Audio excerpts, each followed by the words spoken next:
What's up everybody, 40 the Broadway Saiyan here, and welcome back again to my YouTube channel, bringing you guys another video on Dissidia Final Fantasy Opera Omnia. For this particular video, I'm going to be going over burst weapon characters, or the characters that are going to be getting burst weapons in a brand new series that I'd like to call Burst Evaluation. The purpose of this series is to give you guys my honest opinions about whether or not you should be chasing after particular burst weapons, pretty hard with your gems and tickets. Now, if any of these characters that I talk about on this video series are your favorites, then by all means, don't even worry about anything that I say and just go ahead and go all in, because you already know how it is with these games. If a character is your favorite, then it should be more valued than whatever, is the meta or things like that, because, it's all about having fun with these gacha games. But if you are a newer player, if you are a free-to-play player, if you're a player that doesn't want to necessarily pull on every single banner because you're only going for, what you feel like is optimum to your style of play or to whatever it is you already have in your inventory, then maybe this video is for you. Now, before I get into the video, you guys are going to see a global forecast that is going to be showing right there on the screen of the video. This is credited by Jake Matt, who made this particular global forecast. Essentially, it's going to be telling you what's to be coming out for Global Opera Omnia for the remaining year of 2020. Now, this is based upon the particular events and the order of how they came out on JP. And as we already know, with what we're already seeing in Global Opera Omnia, the Burst era and the LD era is going to be coming very soon to Global Opera Omnia, starting in August 2020, with SQUALL and Shantotto being the first two burst weapon characters. So this is what I'm going to be doing. First, I'm going to be covering the LD weapons for what these characters get, and then afterwards we're going to go into the burst weapons, and then we're going to give my personal, opinion on whether or not, it's worth chasing after the burst weapon, or if the LD weapon is really all this character needs to be optimum, for the upcoming content that we're going to be seeing. And as you guys know, I do own every single burst weapon on JP and every single LD weapon on JP. And the reason for that is, one, I am more invested into my JP account, because when I create content for you guys, for upcoming content for Global, I want to be able to give you guys a visual, because for me personally, when you guys watch, my content on my channel, I feel like there's more value when you actually see something in action, coming from my account. And, to top it off, I enjoy my JP account just as much as I enjoy my global account, and I enjoy, investing more into it, because I will be honest, I have whaled quite a bit, even though my luck on JP has also been pretty crazy. I have whaled, into resources, I have spent on gems and costume bundles and things like that, just because, like I said, I want to show you guys a visual when I am talking about these particular topics. So anyways, guys, we're going to go ahead and talk about SQUALL first. Now, when SQUALL first comes out, he's going to be featured on a raid event, and he's going to have two banners featured on this particular event. Each banner, if they follow what JP did, should be giving us one free multi each. So you never know, cross your fingers, you might get lucky with those free multis, and I have seen some people on the JP side of the game get really lucky with these free multis. And then afterwards, he is going to be having his weapons featured on two more events, one Lost Chapters and one character event, and this is generally going to be the case for whenever a burst weapon is introduced. They're first introduced with some sort of event, you get two free multis, and then afterwards they're going to be coming back on two other banners, for that same month. So you're going to have multiple chances, if you decide to go deep into these particular weapons, to hopefully have a chance to obtain them. But first of all, SQUALL is going to be getting his LD weapon called Organics. Where have we heard that name before? Cloud.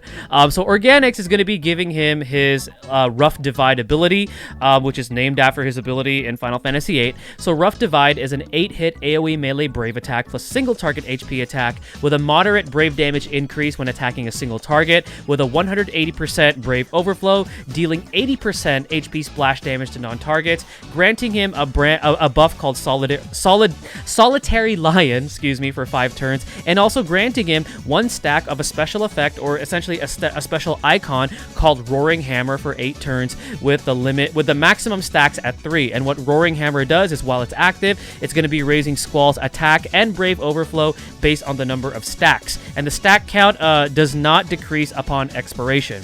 Now, when you fully LB this weapon, because LD weapons can only be fully limit broken, they cannot be realized, he's going to be getting an increase to his attack at 1 out of 3, 3, as well as an increase to Rough Divide on the Brave damage. At 2 out of 3, he's going to get another increase to his attack, and it's also going to be extending the duration of Roaring Hammer by 8 turns, so now you could benefit from it for 16 turns. And then when the quest starts, he's going to be getting that Solitary Lion and also a small max Brave up and a small attack up for 5 turns. And then finally, at 3 out of 3, it's going to be giving him another attack boost, giving him an additional usage for his LD ability. And then while Solitary Lion is active, his Brave attack becomes Brave Attack plus, which is a 3-hit single target melee Brave attack plus 2-hit AoE melee Brave attack. And then his HP attack and HP attack plus changes to HP attack plus, which is a 3-hit melee Brave attack plus HP attack with a stolen Brave overflow of 120% and also dealing 50% HP splash damage to non-targets. So that's his LD ability. Now let's go ahead and take a look at what his burst weapon does. So if you happen to pull Squall's burst weapon, it's going to be equipping him with his burst ability called Blasting Zone, again, named after, one of his abilities in Final Fantasy VIII.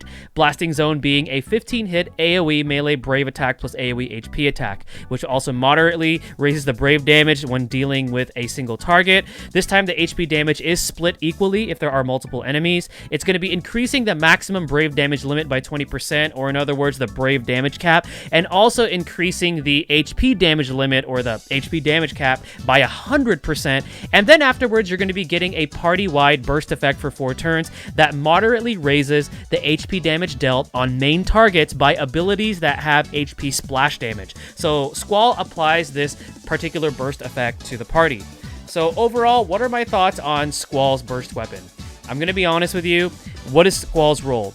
He deals damage. He's there as a damage dealing unit. He is there to hit hard, and that's it. And as we can see from his LD, he's already getting, attack boost. He's getting a max Brave overflow with his, his brand new icon buff. And to be honest, that's really all he needs. The burst weapon in this case, unfortunately, because he is the first burst character to come out, it's a little, as cool as it is, as much damage as it does, it's a little underwhelming. I'm going to be straight up with you. I mean, the burst effect is kind of okay. If he had applied something else besides just increasing the HP damage dealt by abilities with splash HP damage, maybe if he applied some sort of like a melee imperil, or maybe if it gave him like a free ability usage, or just something else besides just pure damage, maybe this might have been worth it. Now again, if Squall is one of your favorites, which I know there's a ton of you out there who love Squall, then by all means, yeah, go ahead and chase after this burst weapon, because you are going to get that 6 free extra turns where Squall can dish out as much damage as possible. You're going to hear his theme song, or the battle song, Force Your Way, from Final Fantasy VIII, which is awesome. That's one of the cool things about burst weapons. You get a visual and also audio treat whenever you go into that particular, phase in Opera Omnia once this comes out. But overall, the burst weapon itself, more of a luxury. The more important weapon for him is going to be the LD. So this burst weapon, you're probably better off just passing on it, unless Squall is one of your favorites and you really plan on building him up, outside of just getting his LD and the rest of his gear.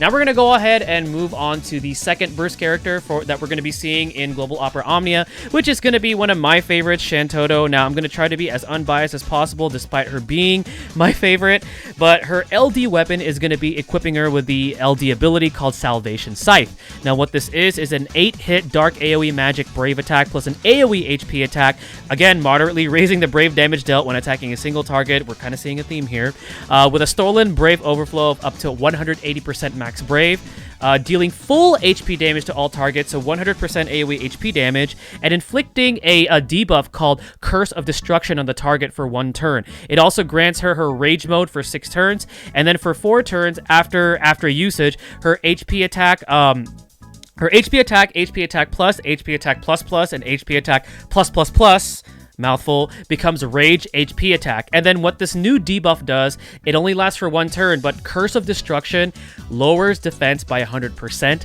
and also inflicts paralysis. Now keep in mind, that's a framed buff. So even if you're up against, let's say, a boss that is immune to defense down or paralysis, slap this debuff on, because it's a framed debuff that has both of those effects there. Boom, you're good to go. And then afterwards, when you do limit break this particular LD weapon, she's going to get a moderate attack increase, also slightly raising her max brave, and also, you know, raising the brave damage dealt with Salvation Sight.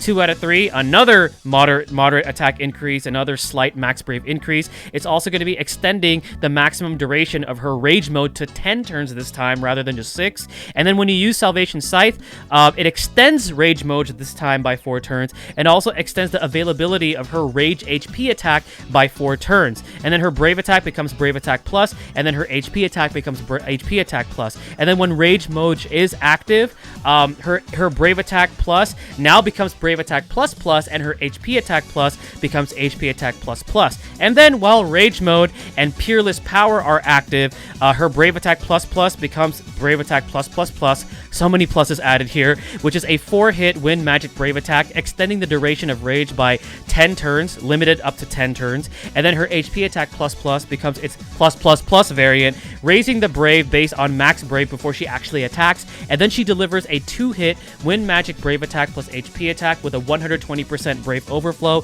and then also extends the duration of her rage mode by 10 turns, limited up to 10 turns. And then finally, 3 out of 3, it's going to further raise her attack, further raise her max brave, and also give her 1 additional usage to Salvation Scythe. So this is going to be her LD weapon. Now let's go ahead and take a look at her burst.